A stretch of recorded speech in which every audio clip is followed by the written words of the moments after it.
Welcome to 15 Minute Theatre, the only review show that squeezes a whole production into 900 seconds.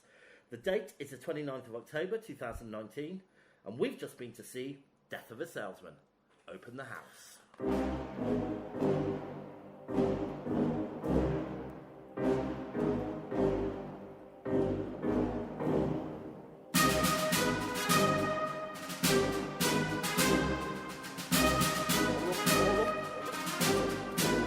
Hello, Victoria Webber. Bonjour, Gary Wedin. How you doing? I'm alright, thanks. Yeah? How are you? I'm alright. Yeah. I'm feeling the weight of the world on my shoulders. Why's that? Well, you know, work and life and dreams and ambitions. A bit like Willie Lomas. Who's this guy, James? The guy from Death of a Salesman. Get out of town. Yeah. So, we've just been to see this play, haven't we? We have. Shall I give you a little fact file about it? Well, that would be delightful. Okay. It was written by Mr. Arthur Miller. Classic playwright. Directed by Marianne Elliott and Miranda Cromwell. Two lady directors, I'm happy to hear. Musical director, Ferry Temerwell. That is a great name. And the designer was Anna Fleischl. Yeah. Yes, she was. It's at the Piccadilly Theatre, running until the 4th of January 2020. And the runtime was 3 hours and 15 minutes. Gosh. Bit of an epic. Yeah. Vicky, would you mind to give us a synopsis, please? Well, unfortunately, we did see this a few weeks ago, and my brain has been through a lot since then. Yeah. So basically, the central character is a man essentially having a breakdown and sort of pulling the rest of the family down with him. That would be my synopsis. Oh, right, okay. Short and... I was zoning out, man. sweet. I've got to zone straight back in. I'm going to tell you a secret. What's that? This is my favourite play. Is it? Yeah.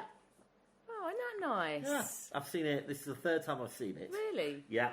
Who... have you seen any other big names in No, it? it's been too long since I remember. Okay. But I remember the first time I went to see it and I was blown away by it. I thought it was excellent. And I must say, I felt much the same about this version. Yeah. Yeah. What did you think? Yeah. I really, really enjoyed it. Yeah? Yeah, it didn't feel like 3 hours and 15 minutes at all. No, it didn't. It flew by.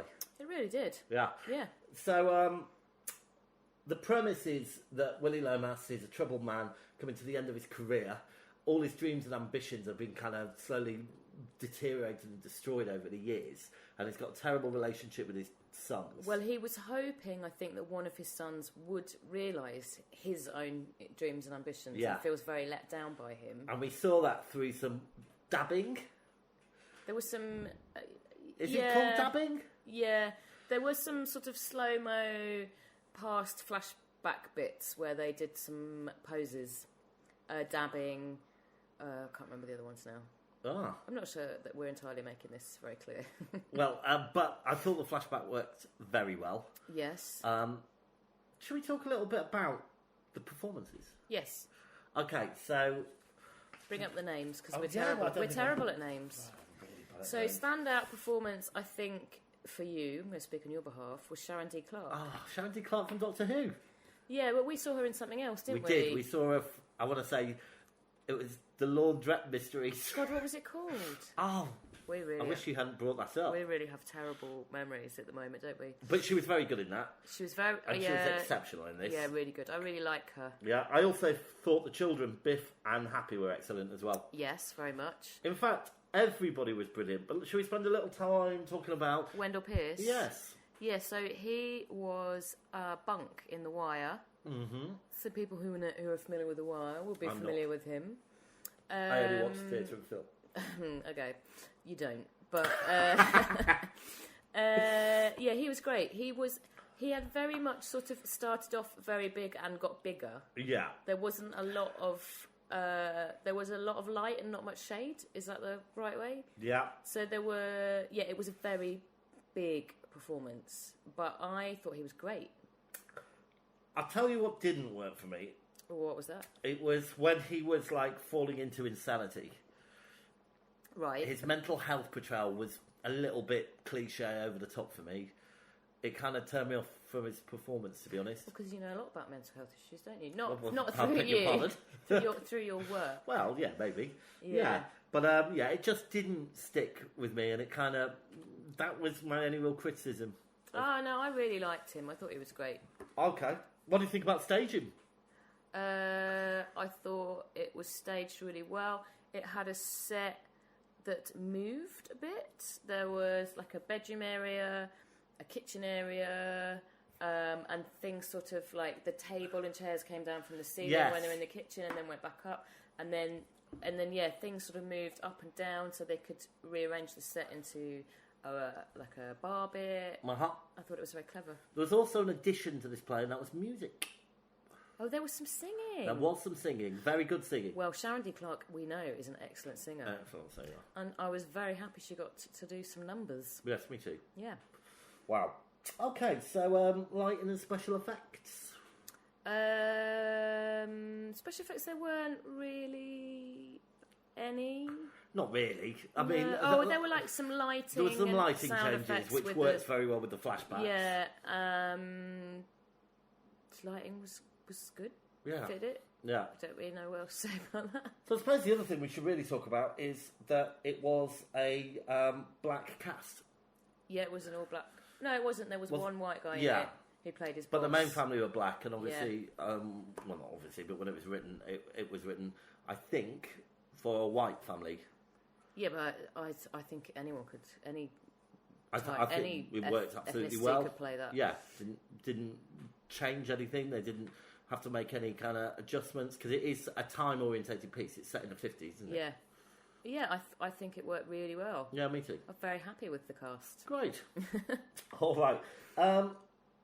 Was there anything you didn't like? No.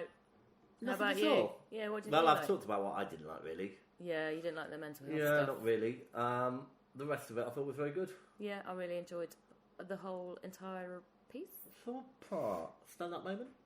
Oh, gosh. Sharon singing. Oh. Yep, there we go. How about you? I think the flashbacks. Really like the flashbacks. All the hope and, thought about the future, all that kind of stuff. Yeah. Loved all of that. Yeah. Really enjoyed it. Yeah. Tick, tick, tick. There we go. All right, so should we take a break and come back and score it? Yeah, let's have a leisurely break. Oh, what should we do? Should we have some mince pies? We could do. It's not Christmas, though. Okay, it's not fine. December yet. Okay, so fine. No, we won't. Let's have some Bakewell tarts. Okay, fine. Great.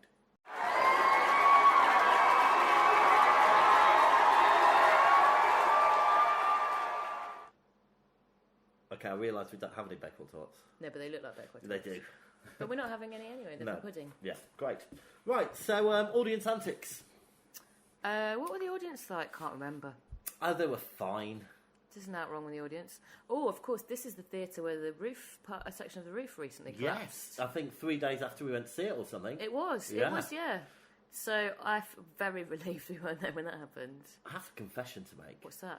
Well, did you go up there and no? But as much as saw a hole in it? As much as I love this play, Yeah. it's quite tired that night. And I Yeah. was sat there thinking, I wonder if anything could happen to stop the performance. You jinxed it. Not just, but it was a delayed reaction of 3 Were you days. saying Macbeth, Macbeth, Macbeth, Macbeth in your head? Well, apparently, as we both know now, Vicky, that Macbeth isn't bad luck in a superstitious way. It's more for financial reasons. Yeah, well... We'll go into that another time. That's for a different podcast. All right, but yeah, audience were fine, weren't they? No problems. Yeah, not wrong with them. No wrong with them. All right, so shall we score it? Yes. All right. So, performances, Vicky. I'm going to say 10. I'm going to say 9. Staging and technical. I'm going to go for a 9. I'm going to go for an 8. Narrative plot. I'm going to go for a 9. I'm going to go for a 10. Originality. Originality in the way that those stages compared to other performances, I'd say a 10. Disclaimer.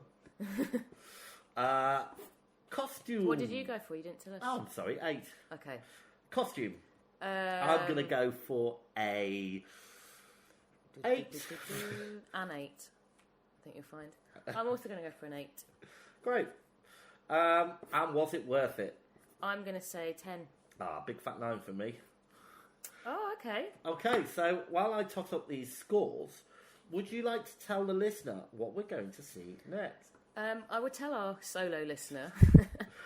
We are going to see... I think we've talked about this before, but you always assume there's just one person listening. Makes it feel more personal. Whichever one person has listened to this podcast, we really appreciate it. Please, can you listen to it on a loop for several days? We're going to see Ian McKellen on stage, and we don't really know anything about it. We don't know what he's going to be doing, do we? But it's a solo show, and I'm very much looking forward to seeing Sir Ian doing whatever he might be doing. Have you done the scores yet? Yes. Oh. James's maths. Okay, really we're doing... Hold on. He's getting his calculator out. Yeah. This is live maths as it's happening. Don't pressure me. It's hard enough as it is.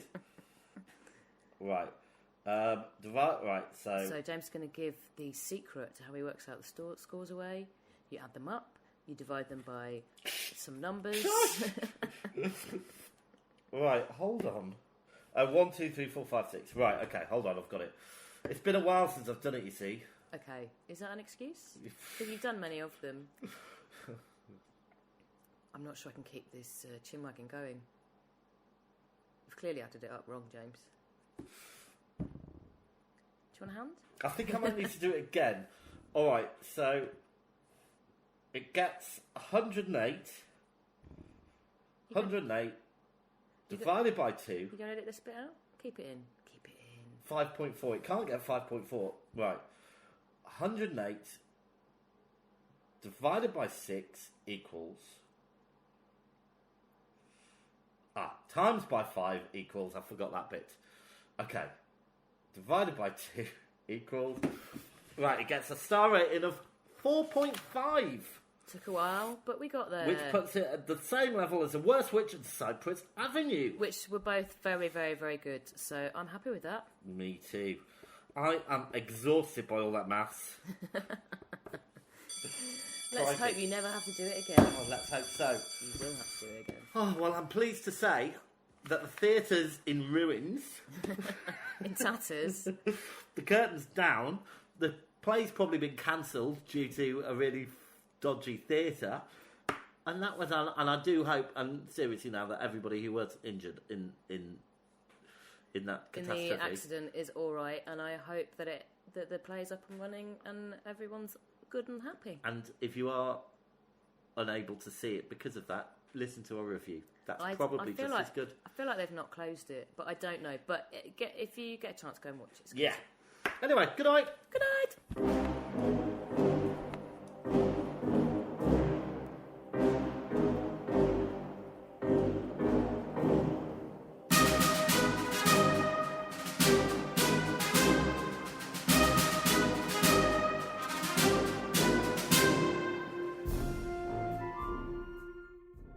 If you're brave enough to have your theatre production reviewed, please contact us at 15minutetheatre@gmail.com. Find us on Twitter and please rate and review us on iTunes. Thanks for listening.